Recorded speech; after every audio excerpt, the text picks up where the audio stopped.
This is the Rapids minigame. Oh, yeah, I love this little Yeah, thing. I remember really enjoying this. Yeah, you got to make portion some of the cool game. sound. Wow. Yeah, it was cool. Actually, we're not going to visit him quite yet. Yes, we got a little hint of pep coming down that waterfall, Oh, yeah, and then yeah. he disappeared. Yeah. Hi, Daddy. He fell out. So this... Oh, well. This is such a... This creeped me out so much as a kid. Listen for a second. It was horrific.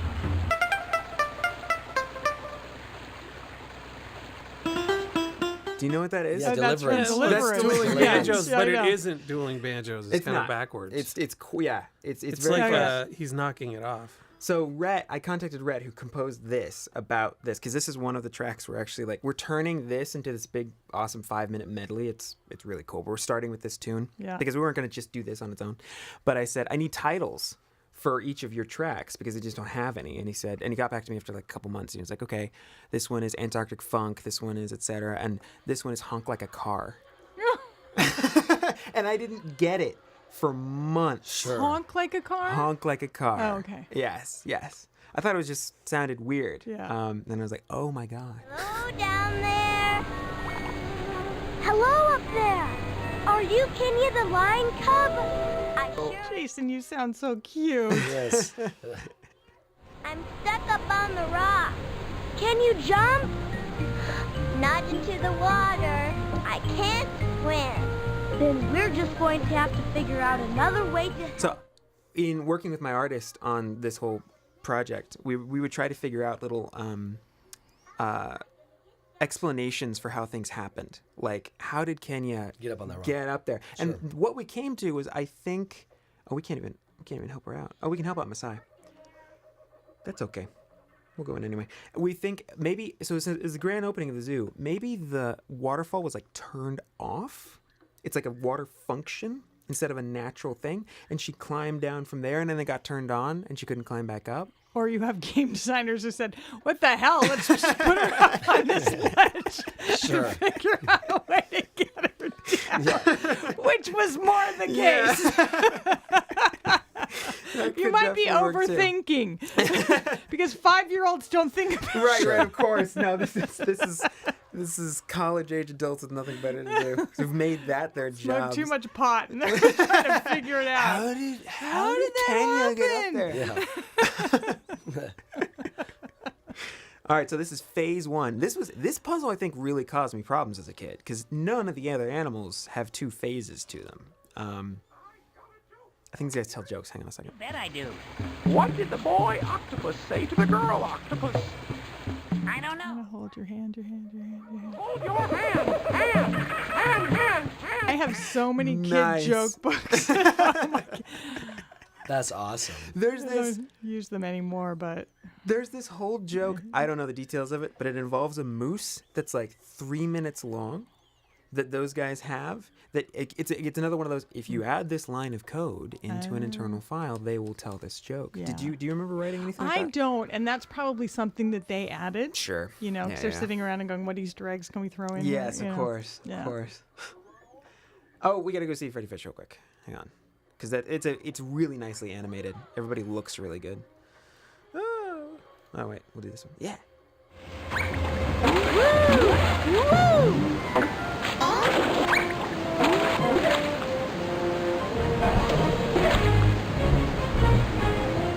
This music was cool. This is composed by Dave Govett.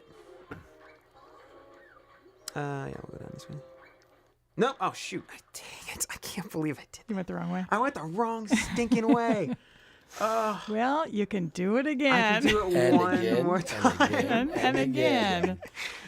And if you're 5, it's again and again, again right, and sure. again and again. I just want to see Freddy Fish. Thank you for indulging me. We're gonna do this. Sploosh. I think you're right, Tom. I think these are Hanna-Barbera sounds. Here we go. Oh no. I love the way his cheeks look here. Woo. There's Freddy. Yay, and Luther. Yeah, that was awesome. It's awesome. All right, here we go. We gotta go help everybody we can and get that guy out of here. People love Freddy the Fish. They do. They That was do. Finding Nemo. Yeah, exactly. I mean, it kind of paved the way a little bit. I have a question for you guys. If and you can kind of ponder this. If Humongous Entertainment were to truly start again somehow, what would you hope it could accomplish, or what would you love to see it doing? I know you're not, it was a different chapter of your lives and it's over, but if it came back and you heard about it, what would you hope they'd be doing? I'd hope they'd be doing more original characters, because the thing that frustrated me in this business, and I've probably written and designed 50 kids' computer games, back in the day. Moved on to other, novel writing now, but there was a point after Humongous.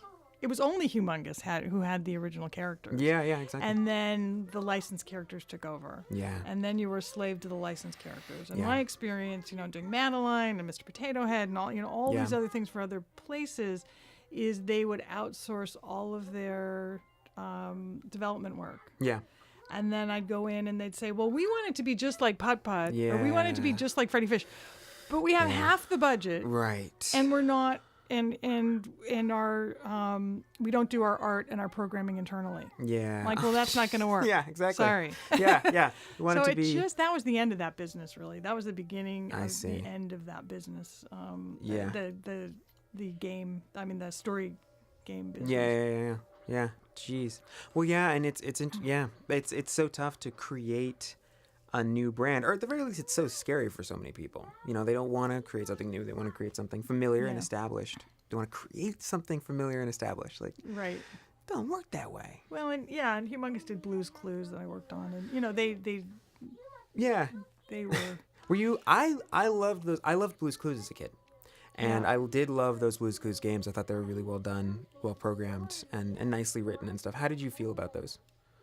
I thought You they were liked 'em? very well done. Okay, yeah. I liked them. Yeah. And I got a signed autograph from Steve. So, Oh, nice. I felt like that was. That That's made cool. it. I didn't need money. I just Word. needed my little 5x7 black and white glasses. What about either of you, Tom or Jason? Like, You want me to start? yeah. Happy Skeeter. Right. That's got to be Scott Burns. Nope. No, it was a kid. No, it's a kid. No, This is it's- when it's an Patrick adult. Kilbane. That was Patrick Patrick Kilbane. Kilbane. Yeah. Good kid.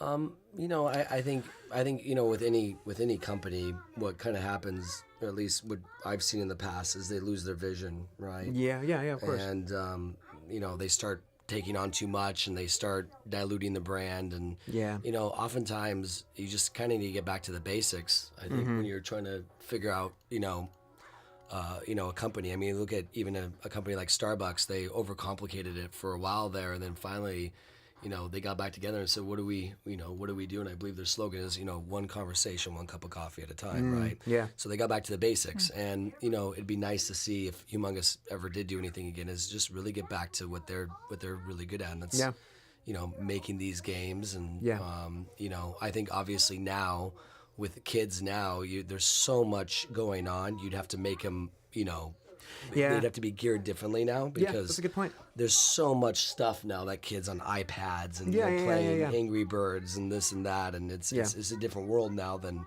when I was growing up, Yeah. obviously. Yeah. I No, don't know if you agree with that or not, but it's it's a good insight. It would have to be, I think, geared to the iPad. Sure. yeah, I agree with that too. A touch Yes. interface. Yeah. Yeah. That's a good point. What do you actually no, Tom, what do you got? I always wanted Pajama Sam to get a TV series. Oh yeah. Yeah, that's I actually did. cool. I loved Pajama Sam and Yeah. the adventures that he went on and Yeah. everything. And Yeah, he would he be was amazing. such a great character that would have had a cool kind of a. Yeah. They tried. There was Yeah. an effort to do that, and it just kind of. I mean, Yeah. fizzled. Humongous had this collective of people that were all right place, right time, all these different people. Tom Vare and Leah Vare and all these different people that were involved there. And all of them coming together with Ron and all of his stuff going on, and then your stories and things. It seemed like it was this big confluence of everything coming together and really creating these things. Yeah. It was exciting because it was the very beginning. Yeah, There sure. just wasn't anything like it. Yeah. I yeah. mean, we didn't even play test with our kids. Now they play test Wow. things to death. Yes. And I Yeah. finally, Yes. it was the first one, actually, parade. And I said to Ron, well, do we want to play test this? And he said, do you know any kids?